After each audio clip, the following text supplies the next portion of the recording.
We're watching ABC 3340 News, the station working for you.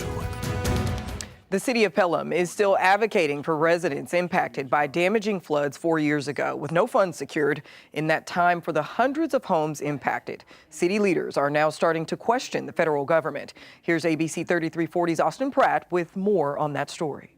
In 2021, devastating flash floods damaged more than 250 homes across 20 neighborhoods in Pelham. The city immediately began looking for relief. During the process, it conducted a $400,000 study, which determined there was no engineered solution available for these properties located in flood zones. There is no other solution for these residents other than a buyout program. After being denied by the state for relief funds in 2022, they applied for grants for FEMA's Flood Mitigation Assistance Program in 2023. It was a $14.4 million application to buy out 83 homes that were flooded. Now the city has been informed. Of the 83 homes the city submitted for consideration, FEMA has identified 14 homes that sustained substantial damage in 2021 that may be eligible to move forward. The main issue being properties not having National Flood Insurance Program coverage through October 2023. However, the grant does not say this is a requirement, explicitly stating, an absence of NFIP coverage may be grounds for ineligibility. And for the many townhomes damaged and in flood zones, none of the applications are being advanced, since if any one of the 4 units on each property do not have that coverage, all are marked ineligible. This is one of the most challenging things that we fought. And I will say, I think it's important because under FEMA rules, what they're saying, a building with a shared foundation is considered one structure.